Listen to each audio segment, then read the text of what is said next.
का मतलब है कि ये लॉ एंड फोर्स को हम अदर सब्जेक्ट से कैसे कोरिलेट कर सकते हैं। तो सबसे पहले तो गेम एंड स्पोर्ट्स से थोड़ा सा कंफ्यूजन रहता है कि गेम क्या स्पोर्ट्स है। मैक्सिमम बंदों को ये लगता है कि एक ही चीज है। तो गेम एंड स्पोर्ट्स में डिफरेंस ये है कि गेम जो है इसमें मूवमेंट जो है आपका चेंज होता रहता है।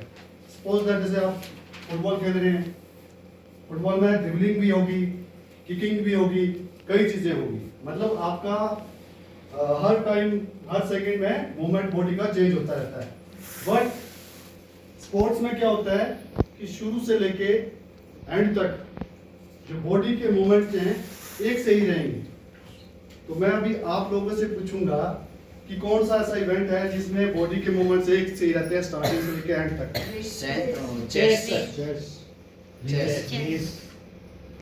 चेस में कैसे रहेंगी? चेस में रेस में दौड़ रहा हूँ, मेरा यही मूवमेंट रहेगा शुरू से लेके एंड तक, समझ गए? लेकिन फुटबॉल में मैं ये मूवमेंट भी करूंगा, ये मूवमेंट भी करूंगा, मूवमेंट्स हाँ दांत भी मारूंगा, हेडिंग भी करूंगा, तो मूवमेंट्स उसमें चेंज होते रहते हैं। तो ये है। और स्पोर्ट जो होता है मैक्सिमम इंडिविजुअल होता है, ठीक है? स्विमिंग में भी अगर आप स्विमिंग कर रहे हैं मूवमेंट्स लास्ट तक एक ही रहेंगे। और गेम जो होता है उसमें मैक्सिमम ये टीम इवेंट होता है। ये हमारा गेम्स एंड स्पोर्ट्स का जो है थोड़ा सा कॉन्सेप्ट क्लियर करने के लिए।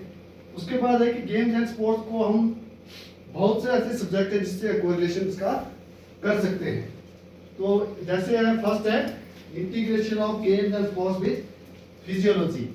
फिजियोलॉजी जो आपका बायोलॉजी का ही एक पार्ट है जिसमें हमारी बॉडी किस तरह से काम करती है।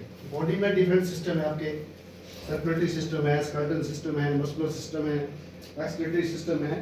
तो ये सिस्टम किस तरह से काम करते हैं, ये सारी स्टडी इसको इससे कोरिलेट कर सकते हैं। सपोज दैट सर्कुलेटरी सिस्टम है। सर्कुलेटरी सिस्टम में क्या होता है, इसका एक्सरसाइज का क्या इफेक्ट होगा? बोलने का मतलब है जैसे हम नॉर्मल हैं, अभी बैठे हुए हैं, तो हमारा पल्स रेट कितना होगा? At rest 72। लेकिन जब हम कोई गेम्स या एक्सरसाइज कर रहे हैं तो उस टाइम हमारा क्या होगा? पल्स रेट बढ़ेगा। कुछ टाइम के बाद वो नॉर्मल आ जाएगा।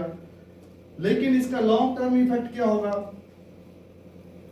जैसे सपोज दैट कोई मैराथनर है, मैराथन रेस दौड़ता है, या साइकिलिस्ट है, 50-50 किलोमीटर रेस मतलब उसका साइकिलिंग होता है, तो उसका पल्स रेट को आप इमेजिन कर सकते हो कितना होगा? मैक्सिमम के माइंड में तो यही होगा कि उसका पल्स रेट, जैसे एट रेस्ट हमारा पल्स रेट है 70 होगा। लेकिन आप उसमें नेट में जाओगे, गूगल में जाओगे, तो ये रिसर्च है कि जो भी लॉन्ग ड्यूरेशन के रनर होते हैं या साइकिलिस्ट होते हैं, उनका जो आपका पल्स रेट या हार्ट रेट होगा अप्रोक्सीमेटली 35 और 40 तक भी होता है एट रेस्ट। लेकिन जब वो वर्कआउट करते हैं तो उनका जो पल्स रेट है वो 250 से भी ऊपर होगा। नॉर्मल कंडीशन में अगर हम अपना कैलकुलेट करेंगे, जैसे हम नॉर्मल हैं, बहुत ज़्यादा एलाइट भी नहीं है और नोवाइस भी नहीं है, तो अगर हमें अपना हार्ट रेट मेजर करना होगा, मैक्सिमम कितना जा सकता है? 220 माइनस एज। सपोज दैट हमारी एज है 40 साल, तो 220 माइनस 40, 180 तक हमारा मैक्सिमम। तो ये सारे इफेक्ट हम इसमें डिस्कस कर सकते हैं। है तो साइंटिफिक सब्जेक्ट। सर्कुलेटरी सिस्टम क्या है?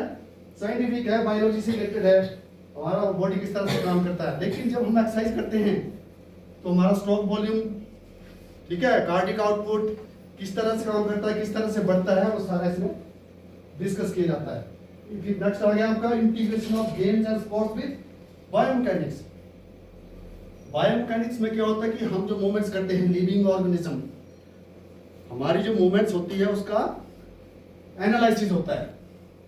जैसे सपोज दैट कोई जेवलिन फेंक रहा है या डिस्कस फेंक रहा है, किस एंगल में उसको फेंकना है, किस एंगल से हमें मैक्सिमम डिस्टेंस मिलेगा, किस एंगल में हम फेंके कि उसको ग्रेविटेशनल फोर्स ज्यादा इफेक्ट ना कर सके, किस तरह से उसको फेंकना है कि एयर रेजिस्टेंस उसको रोक ना सके। तो ये सारे इफेक्ट इसमें डिस्कस होंगे हमारे बायोमैकेनिक्स में। तो इस तरह से हम इंटीग्रेशन ऑफ गेम मतलब इसको बायोमैकेनिक्स से भी रिलेट कर सकते हैं। अब जैसे आपने देखा होगा शॉर्ट पुट होता है,